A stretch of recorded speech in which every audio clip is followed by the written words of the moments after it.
పనులు ఒక వేద పండితుడు ఒకరోజు వేదం చదవకపోతే ప్రపంచానికి నష్టం జరుగుతుంది అని నేను చెప్పలేను, కానీ ఒక వీధులు ఊడిచేవాడు ఊడవకపోతే ఖచ్చితంగా నష్టం జరుగుతుంది. అంచేతను వేద పండితుడి కంటే వీధులు ఊడిచేవాడు గొప్పవాడు. అసలు ఈ చర్చదేనికి ఎవరి పని వారు చేయండి. అది ఒకరోజు మానేసినా పర్వాలేదు, కానీ ఇది మానడానికి వీలేదు, ఇక్కడ కుళ్ళిపోతుంది వీధంతా. అంచేత వీధులు ఊడిచేతను కూడా మనం గౌరవించవలసిందే. ఏమండి మీరు అనక్కర్లేదండి, భుజం మీద చేసి మాట్లాడండి, గౌరవంగా మాట్లాడండి, ఎంత మర్యాదగా ఉంటుందో. ఎరా ఓరే ఎందుకు వస్తాయండి మాటలు అసలు ఎవరి నుంచేనా?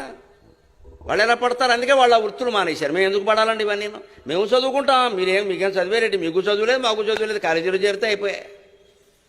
ఆ మాత్రం సర్టిఫికెట్నే సంపాదించాలన్నా సంపాదించాడు. ఇవాళ ఎవరికి ఉద్యోగాన్ని మొత్తం వ్యవస్థను కొండబెట్టుకున్నాం మనం. అగౌరవించడం కొన్ని కులాలని, కొన్ని వృత్తులని, కొందరు మనుషులని, అసలు సగం జాతి మొత్తం స్త్రీలని అవమానించామండి. క్షమాపణ కోరుతున్నానమ్మా మిమ్మల్ని, భారతీయ సంస్కృతి తరఫున అవమానించాం, మమ్మల్ని క్షమించండి, యావత్తు స్త్రీ జాతి క్షమించండి. నేను చూశాను నా కళ్ళతో ఆడాళ్ళు పడిన యాతన. ఆడదానివి నీకెందుకు లోపలికి పో, పెడబుద్ధులు ఉంటాయి మీకు, ఆడదాన్ని నమ్మద్దు అని పుస్తకాల్లో రాసి ప్రచారం చేశారండి. కానీ నా జీవితం మొత్తం మీద నమ్మదగిన మగవాళ్ళు, ఆడవాళ్ళు, నమ్మదగిన ఆడవాళ్ళు చాలామంది ఉన్నారండి.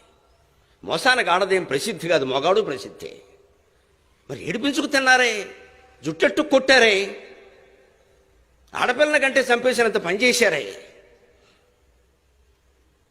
అది నా జాతి చేసిందమ్మా, నా పండితులే చేశారు, నా గ్రంథాలే చేశాయి. అందుకని నేను క్షమాపణ కోరుతున్నా, శపించకండి మమ్మల్ని.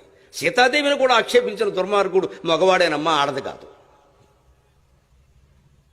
ఇన్ని అన్యాయాలు నిమ్న వర్గాల వారికి, బలహీన కులాల వారికి, స్త్రీలకి చేసేసి ఈవేళ మా మతంలో ఉండండి, మా మతంలో ఉండండి, కాళ్ళు ఎట్టుకుంటే ఎవడుంటాడండి?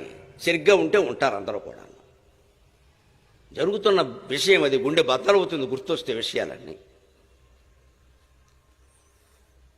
ప్రతి చోట, ప్రతి పద్యంలో, ప్రతి శ్లోకంలో వీలైనంత వరకు స్త్రీని అవమానించడమే. ఇవాళేమో పట్టుకు ఎడుతున్నాం. హిందూ సంప్రదాయం ఏం కాపాడతారు వాళ్ళని గౌరవించకపోతే? అంచేత నేను అందులో ఉండేవే గౌరవించే విషయాలే చెప్పుకుని వస్తున్నా, సరసంగా, సరదాగా, జాగ్రత్తగా, సగౌరవంగా, సభక్తికంగా. మనుషుల్ని గౌరవించినప్పుడే మనతోటి ఉంటారండి ఎవరైనా సరే. నౌకర్లైతే మాత్రం తిడితే పడతారా? తిట్టకుండా పనులు చెప్పలేమా? అరే ఒరే అనాలా? ఆ మాట మానుకోలేమా? మనం ఈ కులాల్లో, పెద్ద కులాల్లో పుట్టాం కాబట్టి సరిపోయింది. ఆ కులాల్లో పుట్టుంటే ఆ బాధ మందే కదా, అప్పుడు తెలిసేది కదా. ఇవాళ మన పిల్లలు హాయిగా ఆ కులాల వాళ్ళని చేసుకుంటుంటే ఒక్కొక్కడు పరువు నష్టం, హత్య, కత్తేసుకు బయలుదేరుతున్నాడు ఇక్కడ. మరి వీరు అక్కడే చదివారు, వారు ఇక్కడే చదివారు, వారికి ప్రేమించుకోవడం తప్పితే ఏం తెలియదు. మరి మీకున్న భేదాలు ఏం చేయమంటారు? ఇవాళ పరువులు పోతున్నాయి. అవమానించింది మనమే, ఆ స్థితికి తీసుకొచ్చింది మనమే. ఇవాళ ఏదో జరిగింది అనేది మనమే. మొత్తం సమాజంలో ఈ కులపరమైనటువంటి భావాలు నశించే వరకు, ఎక్కువ తక్కువ అనే భావాలు పోయి మంచి చెడ్డ మాత్రమే ఉండే వరకు ఈ భేదాలు పోవండి. మంచి పని, చెడ్డ పని చూడండి. ఎక్కువ తక్కువ ఏంటండి? ఆ నౌకరుగాడు, ఆడితో నీకింది నౌకరు గాడేమిటమ్మా? నౌకరు గాడైతే కలెక్టర్ కూడా గాడే. నౌకరు గాడేమిటి? నౌకరు గారు ఆయన పని ఆయన చేస్తున్నాడు. ఏమైంది? ఎందుకు అవమానించాలి? వాడు కూలి పని చేసుకుంటాడు అయితే ఏంటి? ఎవడు చెప్పినా కొట్టేశాడా? కష్టపడి పని చేస్తున్నాడు ఆయన.